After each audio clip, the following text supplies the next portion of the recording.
Welcome back to the Feel Good Factor. I'm your host, Susmita Veganosaurus, and I'm so glad you could join me here today.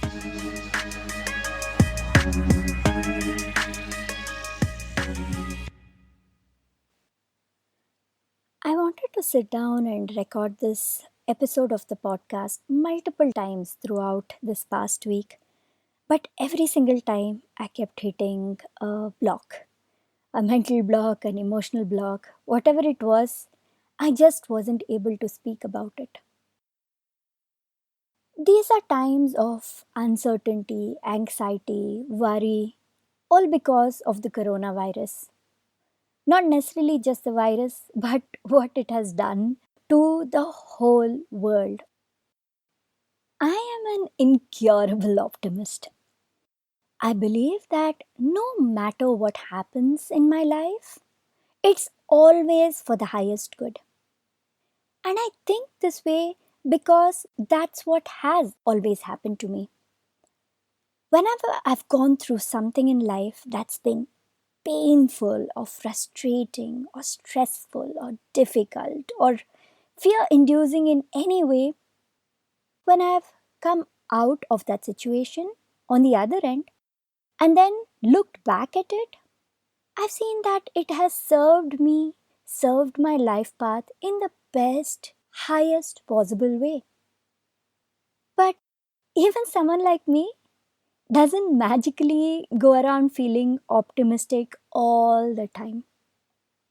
You know those 3 a.m. anxiety attacks where you wake up in the middle of the night and then suddenly all the fears, all the worries, all the anger, all the negative emotions just wash over you? Yeah, that happens to me too. I'm very, very familiar with that feeling.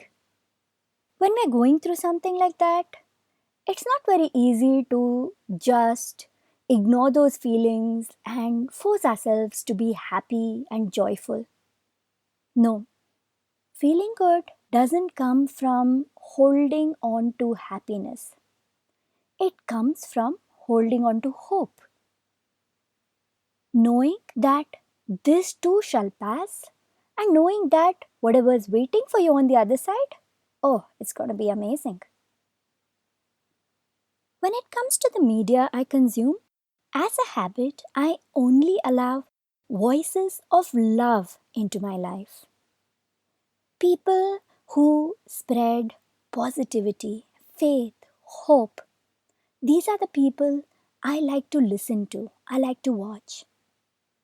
All these people who I look up to, Alison Melody, Chris Carr, Sahara Rose, Gabby Bernstein, Chandesh Bharadwaj, all these people are saying one thing again and again, that the need of the hour for all of us is to focus on the positive, have faith, believe, and know that at the end of this whole coronavirus situation that's happening lies a beautiful, better, positive, hopeful world. And all the messages that these people have been sharing have resonated with me on a deep level. Yes, I do believe that despite all the difficulties, all the uncertainties that we're facing right now, there is a higher good in this whole coronavirus situation. It is there, and we're going to see it once we come out of it on the other side. But until we do, of course, it's natural for all of us to feel anxiety and worry, fearful emotions that come to us uninvited. But the most important need of the hour is for all of us, each and every one of us on this earth, to uplift our vibrations. And the way to do it is to focus on the positive, to focus on self care on all levels, physically, mentally, emotionally, spiritually, so that the energy field of the entire earth is raised along with our thoughts and our feelings. And healing comes faster. The positive, the beautiful, hopeful light at the end of the tunnel comes to us sooner. Right now, all of us have the duty, the obligation to be the voice of love, the voice of hope to people in our lives, people who listen to us, people who follow us. We need to do whatever we can to guide people towards a higher, uplifted vibration. This episode is all about feeling good through times of uncertainty. But when there are so many uncertainties, which exactly should I be addressing? This is why I was stuck when I was trying to record this episode. When I was going through my own stress and anxiety and coming out of it, I had no idea how to help others, how to use my voice to guide people to start feeling good through everything that they are going through. So I decided to ask people to tell me themselves. I posted on my Instagram account asking people to share their thoughts, their feelings, what they're going through, their anxieties, to ask me where I could guide them, where I could support them. I'm so grateful to everybody who reached out to me and shared your feelings with me because your feelings, your thoughts, this is what helped me know exactly what to address during this situation. It's so funny. There's this whole pandemic going around, and I'm seeing that most of us, we are not as worried about ourselves getting sick as we are about other things, other ways that this coronavirus has affected the environment all over the world. The biggest point of anxiety has been parents, grandparents, any older family member getting sick. A young woman called Achu wrote into me saying that she is sick and tired of trying to convince her parents to stay home and convince them to take safety measures during this virus season. And it's so funny because she's not alone. A lot of us actually have this in our minds. My sister and I were also recently discussing how our mom will stay home and she will listen to us, but dad, he will want to go out, do his work, spend his day at the office, at least a few hours, and come back. Someone had written a really funny tweet about this. How, right now, it's an awkward twist from our teenagers, and we are yelling at our parents to not go out of the house. So, yes, a lot of us are going through this right now. But there's only so much we can do. We can tell them not to go out. We can probably ask them with love and emotionally blackmail them. Well, basically, try every possible method to keep them home. And we can try to make it convenient for them to stay home by going out to buy groceries and stuff ourselves. But beyond this, there really isn't much we can do. All we can hope for is, as this whole thing progresses and passes, our family is safe through it all. It's just like any other day in the world where we are always praying, always hoping that our family is safe no matter what's happening. My biggest advice in this situation is to protect yourself from negative media. Because the more you're going to watch the news, the more you're going to keep hearing about the deaths, the dangers, and all the things associated with this virus, the more anxious you're going to be and the more worried you're going to be about your family. The best thing we can do right now is make sure that we are healthy and we are feeling good. Because anxiety and stress, they're related to immunity. The more stress we feel, the more anxious we are, the chances of lowering our immunity is higher. So, yes, let's do what we can. Let's take care of ourselves, our health, and then whatever happens, at least we are fit and healthy and we'll be able to handle any situation that might come up. What we can do is use this chance that we've been given to spend quality time with our loved ones. Another complaint that I heard from someone was they are sick and tired and annoyed with their family and they don't want to stay at home, so they're going to work.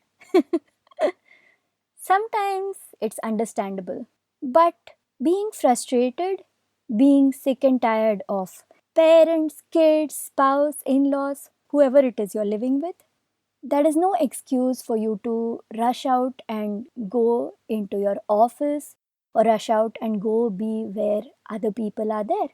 Because think about this, you go out, you expose yourself to this virus, and you'll be bringing it back into your home. No matter how pissed off, how annoyed you are with your loved ones, you definitely don't want them getting sick, right? Think back on the time before the internet, before we were all watching this much TV, before we had to go work such long, late hours. Think back on simpler times. How did we used to spend our summer holidays? What did we do? A lot of us used to live in large joint families and we wouldn't really get sick of living in the same house as all these other people. Yeah, there would be fights and annoyances and arguments and whatnot, all the silly stuff that family goes through. But we would never get sick of living with these people or spending time with them. Think about this. What kind of activities can all of you do together as a family? Step away from the TV, from Netflix, from news channels, from the phone, from frickin' WhatsApp, and hang out with each other. Just sit, chat, laugh, play board games for goodness sake. That is the funnest pastime a family can have together. Yeah, don't play Monopoly because that only creates fights. But there are so many other more peaceful, fun, chilled out board games that are suitable for the whole family to play together. Say, even if you don't have board games or say a pack of cards at home, which is rare to begin with, even if you don't have those, be creative. Go back to the games that required just pen and paper. Remember how we used to do connect the dots and tic tac toe and name place animal things? All the fun games that we used to really enjoy in school to play with our friends, our cousins. There are also things like Antakshari, Dam Charades, all kinds of cool fun stuff. All you have to do is switch off your devices, keep them all aside, sit together in a circle in a room, and ideas will flow. Of course, we are all used to times of silence, privacy, sitting on our own, and this is extremely important too. You can't keep on interacting with people, keep on talking and chatting with them. Yes, consciously set time and space aside for you to spend on your own. You could go to your own room. If you don't have a room, I'm sure there's a garden or a balcony or a terrace. I'm sure there's some corner in your home where you can sit peacefully, where you can request all family members not to disturb you, not to talk to you, and take some quiet time, whether it's reading or meditating or anything at all that you like to do. Well, even listening to podcasts. Basically, spending some me time. This me time is going to refresh you. It's going to rejuvenate this energy that you have inside and it'll leave you wanting to go back to spend time with your family without feeling drained or annoyed. Now, even if family time is sorted out, there is the issue of cabin fever. Not everyone appreciates being stuck indoors all day long, every day, for many, many days on end. I personally enjoy staying at home. I consider this time a staycation of sorts. I'm doing everything that I would do on a normal holiday, except it's going on at a stretch, day after day after day. I do understand that not everybody will easily feel this way. A lockdown does not mean you just have to sit at home all day. It just means you have to avoid exposure to other people. You have to avoid coming in close contact with other people. I'm sure there's a park nearby where you can walk around for maybe 10-15 minutes a day, half an hour a day. Or if your house has a terrace, go up, go outside, sit on that terrace. Or if you have a garden, then great, go sit in the garden for some time. Make sure, if nothing else, put your head out the window and look at the sunset or sunrise or whatever it is. Just watch the birds fly around and the trees and whatnot. Enjoy the freshness and the beauty of the outdoors without having to actually go out. When the choice of spending time outside, socializing, meeting friends is removed, it opens up other options to you that you hadn't even noticed before. Things that you enjoy doing indoors. Was there an online class that you wanted to take for a long time? Was there a new art or creative technique that you wanted to try your hand at? Was there a book you needed to read or even write? How about journaling? I'm sure there are so many things that you wanted to do in your normal day to life, things you wanted to do at home that you didn't get to do because you were busy, because you had to go out every single day. Well, now's your chance to pursue all these dreams that will make life interesting and joyful for you. And you know what? For half the people who are complaining about being stuck indoors, being stuck at home, I'm sure you're just feeling powerless because of the restrictions imposed on you by the government and you're rebelling against it. Especially women. All of us, we've been told time and again to stay indoors, sit at home, don't go out, it's not safe, blah de blah de blah. This is something we've heard throughout our lives. So I'm sure it's going to be a difficult thing to listen to the government say this and enforce this shutdown on you. Think of this not as something that's being enforced on you, but more as something that you're choosing to do so that you could make the world a better place. When you stay away from others, from crowds, when you self quarantine and practice social distancing, you are being extremely responsible. You are making sure that the spread of the disease, spread of the virus, isn't happening through you. So, this is an opportunity for you to do something positive, something huge to impact yourself, your family, and more importantly, the world in general. So, yeah, don't look at this as a restriction that you should be rebelling against, but rather the privilege and opportunity to do something for the higher good. Sometimes, when we realize the control that we have in a situation, it just eases away all the desire you have to fight against it. One more important thing, make sure the atmosphere of your home is what makes you happy, what sparks joy inside you. I personally like a cozy space and I like to create little nooks and corners all around the house where I can sit down and spend some time doing the things I love to do. What kind of feelings does looking around your home evoke in you? Does it make you truly happy? Spend some time rearranging things, decluttering, and setting things up the way you love. You know what? It's your home, it's nobody else's home. So, do you feel like drawing on the walls? Go for it. Haha, I've done it. In my room, in my bedroom, I've actually gone and drawn on the walls. And no, I'm not some majorly talented artist who can create murals.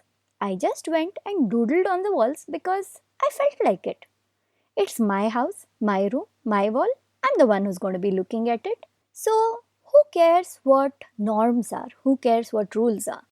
I'm doing what I love to do in my home and to my home. A lady called Varsha wrote into me on Instagram and she brought up a really important point. She was hoping that this whole coronavirus situation makes people take some time to self reflect.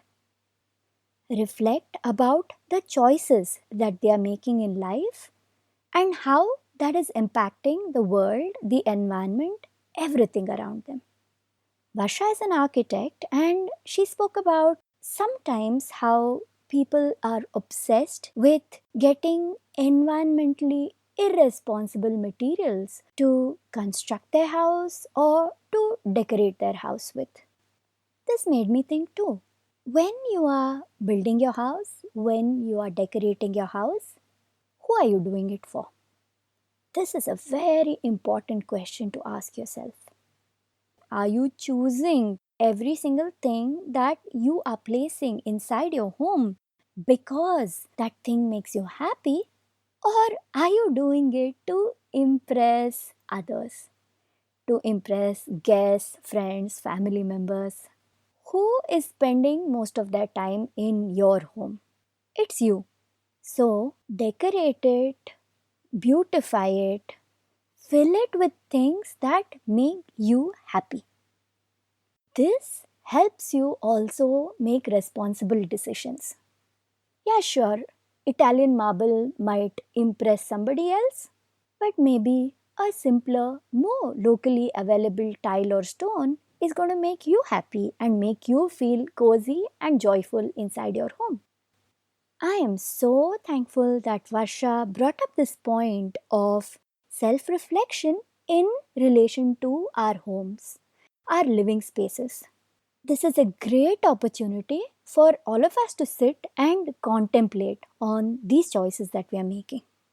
Because finally, the more joyful you are in your living space, the more inclined you will be to stay indoors and avoid going out unnecessarily during this time.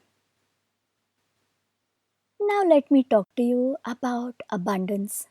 This is the biggest worry on people's mind after the worry about family members contracting the virus. Almost everyone is worried about our business, about how to make money during this economic slump, this economic crash.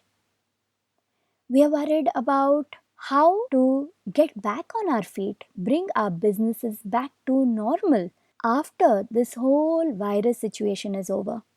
I totally relate to this worry and I know where you're all coming from. But honestly, this is the easiest one to get over. Abundance mindset calls for a faith and belief that everything you want, everything you need is always flowing to you. When you approach money from a sense of fear, you create a block that stops this flow of abundance from coming into your life. I personally had this impact me in a huge way. I'm in the food business. I run a vegan restaurant. The moment the virus scare started to spread here in Bangalore, business just dropped drastically. One day, we were a full house with lots of people and a joyful, happy, stable environment. And the next day, there was nobody visiting us. It was a very, very scary thing to go through there. Over the past week, our business has been through a lot of ups and downs. We were at a point where we thought, oh, we cannot afford to go on this way. So perhaps we need to shut down the restaurant for a couple of months until the virus scare is over. But then we had no idea how we could come back onto our feet after that. It's not easy to come back from a shutdown at all. We even went into the dark place of researching into the steps that went into shutting down the company entirely. Something that in all these years we have not wanted to really look at, even at the worst of times. One of the evenings, after a particularly dull day, my chef and I were sitting and chatting, and we were talking about how the end might just be inevitable. Where I should have been feeling pain and worry and a sense of loss of control, I felt a deep sense of calmness instead. Things were headed a certain way, and I had nothing to do but to just accept it. Though I was calm, it didn't feel nice. I couldn't even sleep all night. But somewhere in the middle of the night, I remembered what Gabby Bernstein teaches about surrendering. She speaks about how, instead of trying to control a situation that doesn't seem possible for us to control, we should surrender with complete faith to the universe and invite universal guidance into our lives. So I took a deep breath. I reached out to my guides, my angels, and I said to them, I really don't know what to do about this. I really don't know how to go about things. Everything seems so hopeless with my restaurant, with my business. So I surrender, I take the back seat. You lead the way, you show me what to do, you show me where to go. The next day, I woke up with inspiration. I wrote a very heartfelt post on all of our restaurant's social media channels. I thanked everyone who's been supporting our restaurant all these years, who've showered us with love and encouragement. And I assured them about the care that we took in our hygiene practices. I assured them that their health is our priority. And this was a time where we really needed their support. I asked people to visit us, or if they were worried about getting out of their homes, to place home delivery orders from us. I allowed myself to be completely vulnerable in this post and from my heart made a sincere request of support from everyone. Almost immediately, support started coming in. I can't even express how overwhelmed and moved all of us were at the restaurant, the way people were writing into us. Some people were ordering food from us, some people were visiting us, and some people said that though they can't visit or order, they'd like to order gift vouchers from us so that they could support us now and use the voucher at a later date. It was just unbelievable, beautiful to see the community just coming forward to make sure that our restaurant does not close at this time. With every little bit of support and encouragement, the energy, the emotions, the vibrations of our whole team started to go back up again. And as we felt better, the universe ensured that we were taken care of. We started getting funds from places that we hadn't even expected. Somebody out of the blue signed up for a huge cooking course with us in April. And that little chunk of money made us feel so secure. We started to feel confident again. And then this confidence inspired us to talk to the owner of our building. Now, this is a person who purchased our building very recently. If it had been our previous building owner, we wouldn't have had to hesitate to ask for help at all. Through all the 7 years of the existence of our restaurant, that man has really supported us and helped us through difficult times. But this person who owns the building now is new. He is extremely sweet and kind, but because he just purchased the building, he has his own set of financial constraints. So, knowing his problem, knowing the difficulties that he is facing himself, we still had to go and ask him to help us in some way with the rent. Honestly, I hadn't expected a lot to come out of it, and I didn't even feel good to ask him for a discount on the rent, knowing what he's going through. But my chef is very hopeful. He said, let's try it anyway. Let's give it a shot, see the best that we can get out of it, see what kind of understanding we can come to with him. If it works, great. If it doesn't, at least we tried. If any of you have listened to episode number 6, Ask and You Shall Receive, he quoted basically what I said in that episode right back at me. So we called this new landlord and we put forth our problem in front of him. We spoke to him about how trying to go forward in the situation that we are in, we might not be able to survive many months longer. And we also told him that we really didn't feel good to ask him to support us at a time where he himself was struggling to clear his EMIs related to the purchase of the building.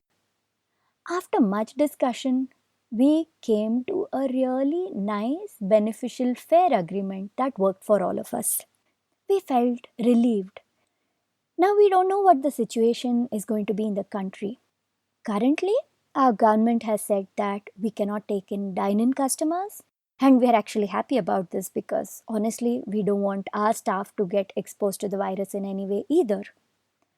We can only do deliveries as of this moment. But that fear that we had that the government might actually have a complete shutdown and that we might not even be able to run our business for a couple of months, that fear is assuaged now. Between the chunk of money we got from the cooking class and the daily business that we have from the deliveries right now, and the relief that our landlord has given us on the rent, between all these things, we feel completely relaxed and we feel very, very hopeful about our future. If you're going through anxiety related to money, related to your business or vocation or profession, try surrendering to the universe. With complete faith, ask for guidance, ask a higher power than you to show you the way. And don't hesitate to reach out and ask people for help. Asking for financial help is not an easy thing, and I totally know that. But when the choice is between the possibility of getting help and support and being able to relax, or just being anxious about the future, getting help is definitely the preferable way to go. There is one other thing that I request all of you to watch out for, and that is judgment. It's natural to be angry and upset and judgmental about others, about how the Chinese let this happen, about someone on the street who's sneezing and still outside, about people not really bothering and caring about the environment or the earth or each other.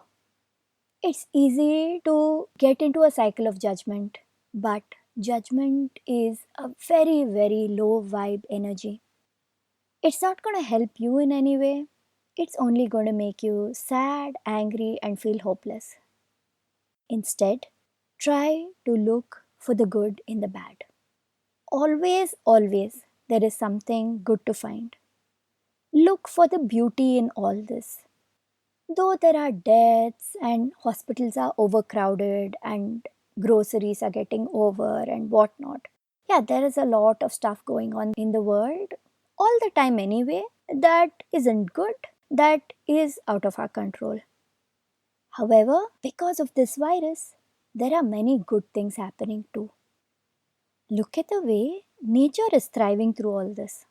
About 2 weeks ago, I was looking at the weather app, and every single day it said air quality poor, air quality poor.